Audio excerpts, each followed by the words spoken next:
Perkenalkan, nama saya Nathanael dengan NIM 2404038082. Perkenalkan, nama saya Tiffany Aurelia Pambanua dengan NIM 2404038088. Perkenalkan, nama saya Natasha Butarigan dengan NIM 24040390. Perkenalkan, nama saya Asel Rambe dengan NIM 2404031104. Perkenalkan, nama saya Yudhika Papahan dengan NIM 2404031114. Perkenalkan, nama saya Yusua Suntur dengan NIM 2404031122. Teknik sampling adalah cara memilih sebagian anggota populasi untuk mewakili keseluruhan. Probability sampling adalah teknik yang memberi peluang yang sama bagi setiap anggota untuk dipilih secara acak. Sedangkan non-probability sampling adalah teknik yang tidak memberi peluang yang sama dan biasanya dipilih berdasarkan kemudahan dan pertimbangan tertentu.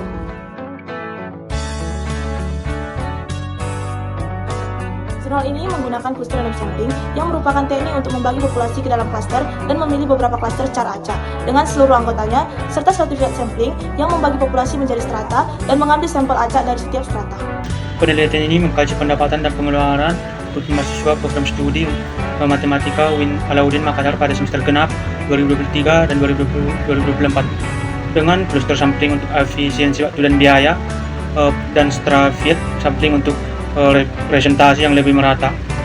Cluster sampling lebih efisien dalam hal waktu dan biaya karena hanya memerlukan pemilihan beberapa klaster secara acak. Namun metode ini dapat menimbulkan bias jika klaster yang dipilih tidak mewakili keseluruhan populasi. Di sisi lain, stratified sampling memberikan hasil yang lebih akurat dan representatif karena sampel diambil dari setiap strata secara proporsional, namun proses ini lebih rumit dan membutuhkan lebih banyak waktu serta sumber daya. Penelitian ini menggunakan desain survei deskriptif dengan kedua teknik sampling. Dianalisis menggunakan uji T-sampel independen. Data dikumpulkan dari 47 mahasiswa yang terdiri dari 24 angkatan 2021 dan 23 angkatan 2022 melalui klaster sampling, dan 38 mahasiswa yang terdiri dari 14 angkatan 2021, 13 angkatan 2022, dan 11 angkatan 2023 melalui stratified sampling. Data diuji dengan uji asumsi dan uji T untuk mengevaluasi perbedaan signifikan antara kedua metode. Penelitian ini menggunakan teknik cross-sectional convenience sampling untuk memudahkan pengumpulan data dari perawat yang bersedia mengisi kuesioner dengan cepat. Meski praktis, hasilnya belum tentu mewakili seluruh populasi perawat. Uji validitas dan reliabilitas dilakukan pada 44 perawat di Jakarta Selatan dan hanya data dengan korelasi minimal 0,304 yang digunakan. Instrumen dinyatakan sangat reliable dengan nilai Cronbach's alpha 0,914 untuk kuesioner A tentang kesiapan perawat dan 0,928 untuk kuesioner B tentang kesiapan institusi. Analisis data yang mencakup univariat dan bivariat dengan uji Spearman rank. Pengambilan sampel dilakukan secara convenience sampling karena sesuai dengan karakteristik uji non-parametrik. Hasil penelitian menunjukkan bahwa rata-rata usia perawat adalah 35,37 tahun dengan lama kerja 5 tahun.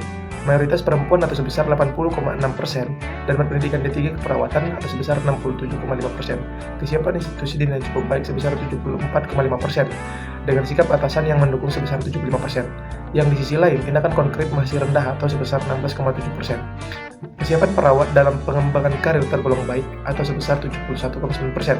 Meski kesiapan emosional masih rendah atau sebesar 62,5%, uji Spearman menunjukkan bahwa hubungan positif yang kuat dan signifikan antara kesiapan institusi dan kesiapan perawat dengan nilai korelasi Spearman atau R sebesar 0,521 atau dan p-value lebih kecil dari 0,001. Pada jurnal pertama yang menggunakan teknik probability sampling, cluster sampling dilakukan dengan menetapkan target dan ukuran sampel, kemudian mengevaluasi sumber sampel, membagi sampel secara merata ke dalam kelompok, lalu memilih cluster secara acak. Sedangkan stratified sampling dimulai dengan menentukan target audience, mengidentifikasi variabel stratifikasi, mengelompokkan audiens ke dalam strata berdasarkan karakteristiknya, memberikan nomor acak pada calon responden, kemudian menentukan jenis stratifikasi apakah proporsional atau non-proporsional sampling, dan memilih responden secara acak dari tiap strata. Sementara itu, pada jurnal kedua yang menggunakan non-probability sampling, convenience sampling dilakukan dengan memilih responden yang mudah dijangkau di sekitar peneliti, selama mereka memenuhi kriteria penelitian.